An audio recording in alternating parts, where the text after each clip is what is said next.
that, cool, that's where we'll start. So every set up to that has been a warm-up set. Yeah. May have taken an hour for us to do so, but strength workouts take time. You really don't have, like, you're not going to get a huge amount of stuff done in an hour. No, because it's more the rest you need. Yeah. In between your sets. Yeah, to get the most out of it. You're not going to maximise what you can do if you're not giving yourself enough rest. If you're only giving yourself like 30-second rest back in, it's not really going to be optimal for strength. There's a time and a place for that, but strength isn't the time and the place for that. Strength, you're giving yourself 3-4 minutes. So for example, I'll do my set, Paul will do his set, stand and chat about it, see how we felt it went, but we'll also just chat. 2, 3, 4 minutes pass like that, chuck some weight on, let's go, straight again. And like I say, until we get to that set, or if it is the working set, say, oh, that felt like this, blah blah blah, we'll talk about it for a wee bit and then we'll just hit our sets again. So again, I think a training partner is good when you're doing strength because it's way less boring. Massively. Strength can be so boring to train for because it's literally actually having that person there to motivate you and push you to do it. Absolutely. It's massive, because guarantee if you don't, you'll get a heavy weight and you'll be like, no, it's too much for me, and you'll give up. And you could easily get maybe a couple of sets of heavier weights out if you just tried. Especially if it's something like squatting and bench press and stuff like that, something where you feel like you might need a spot. And again, that training partner thing, when you've got somebody behind you going, you've got more in you than that, come on, and you're like, nah, I don't know if I do, and they go, just try it, and you try it, and then you do, and then you try it again heavier, and you still do it. That's what you kind of need for strength training.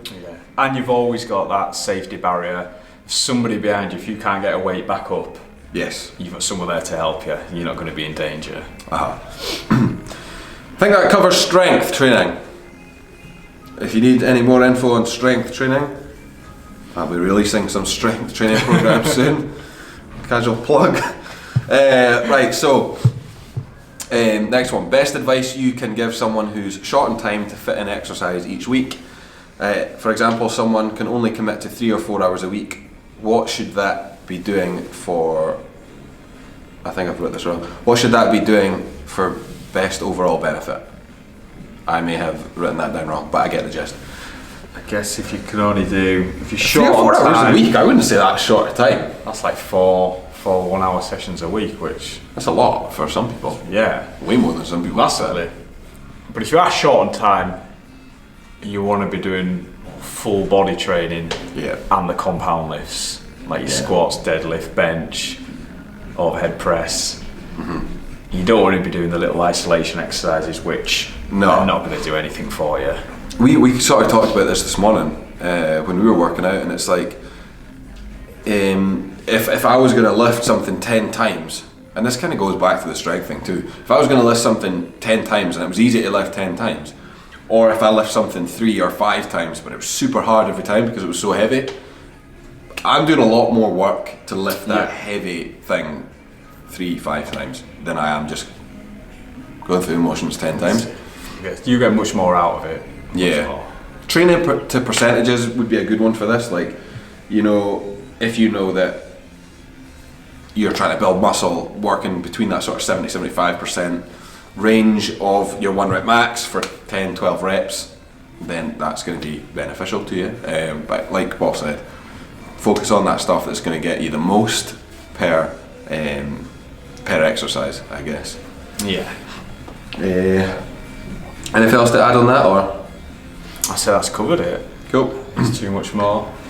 Okay, next one. What is the minimum amount of classes per week I should be doing for weight loss and strength, and what proportion of lifting to cardio? So quick one here. When you're saying I should be doing for weight loss and strength, they don't really go hand in hand. So if you're losing weight, you're not going to have a massive increase in strength unless you're fairly new to training, because you need energy to lift and you need a deficit of energy to lose weight. So they don't really go like they don't go hand in hand. One's going this way and one's going this way. They don't really work. It's like pick a goal. The more you lose weight and get lighter, the ratio of what you can lift is going to come down. Yeah. Weight wise. Like for example, just for ease of numbers, if I was 100 kilos and I could lift 100 kilos, that's 1-to-1 ratio. If I was 50 kilos and could lift 100 kilos, I can lift double my weight.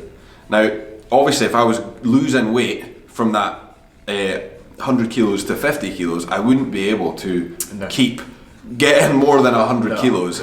You know what I mean? I wouldn't, right, I've lost 5 kilos and I've also put on 5 kilos at the same time in terms of what I can lift. It doesn't really work like that. Yeah.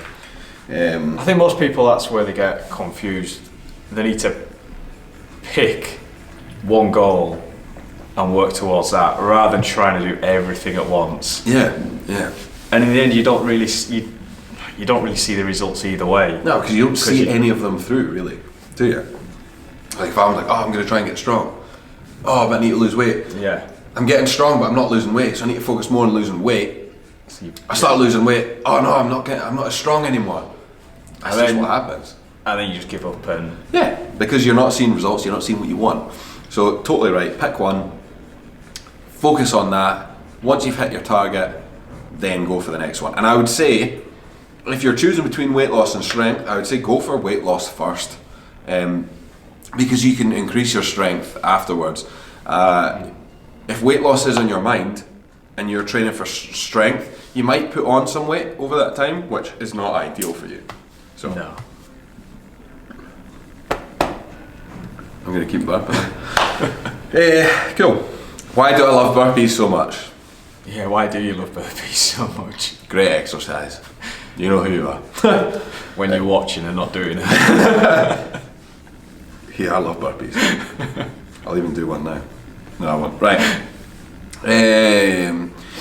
Does it matter about where your macros are set?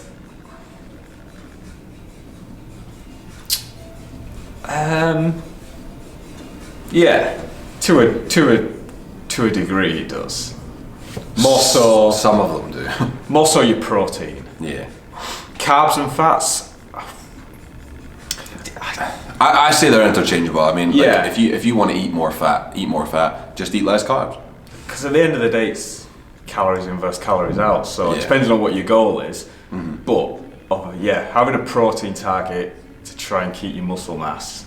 Yeah. And it fills you up more. Yeah, and there's a thermic effect. Your body has to work to process protein a lot harder than it does to process fats and carbs.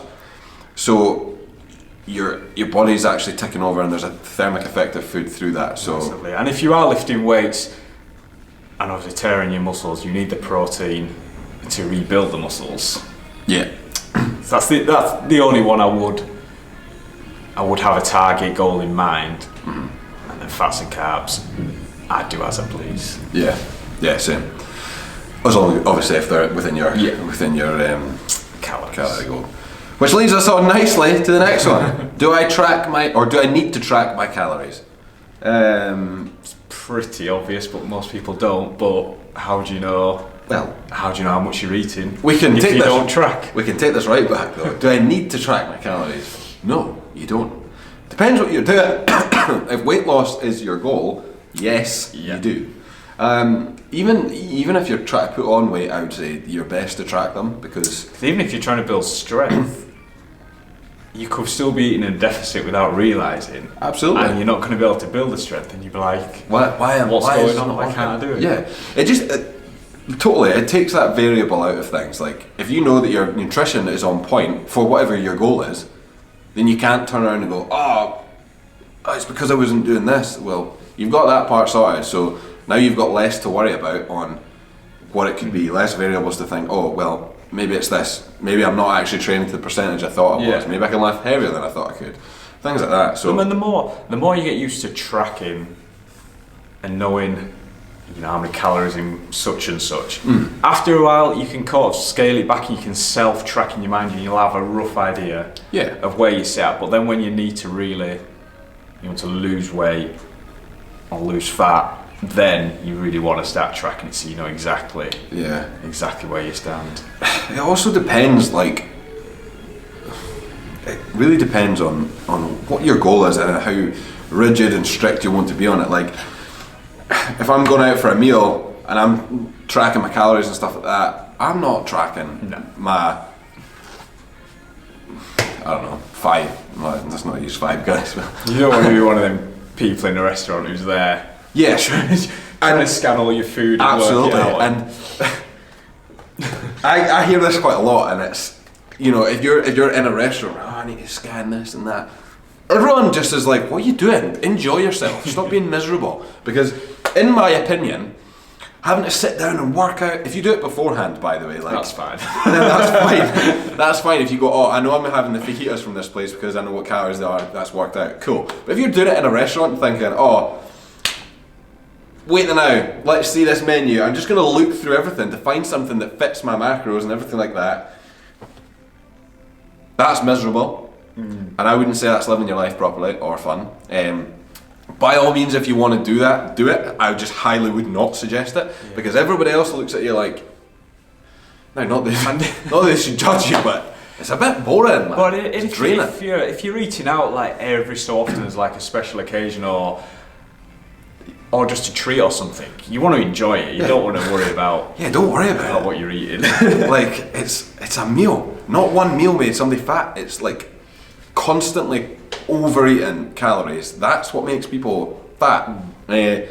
Not a meal every 4 weeks. Like, do you know what I mean? And if you are really worried, just eat less during the day before you go out for your meal. Just scale it back. Yes. So the answer to the question, do I need to track my calories, is you may need to track your calories. Well, that was the question. Tangents are flowing here now. What's your biggest fitness inspiration? Biggest fitness inspiration?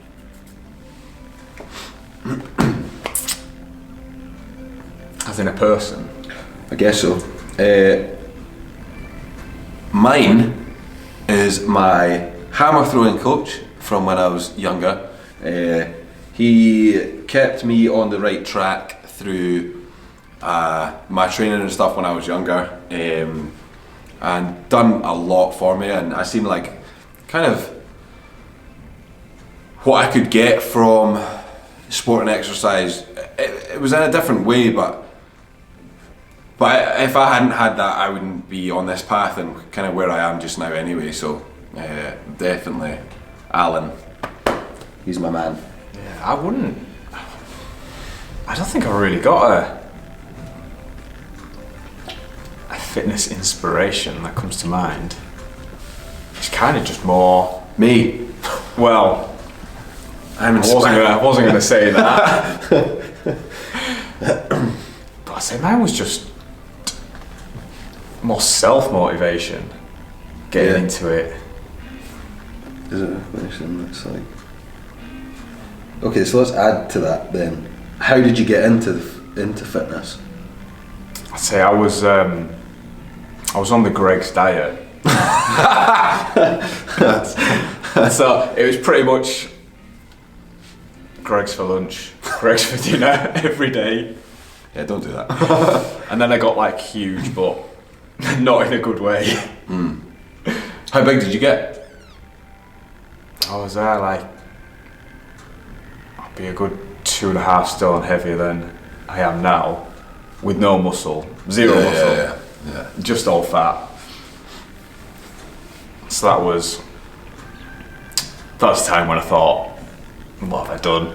I need to do something about this. Especially because I used to be very active, so I used to play a lot of football. Yeah. And then I literally couldn't run to the end of the street without being out of breath. Without needing any Gregs. Yeah. There we go.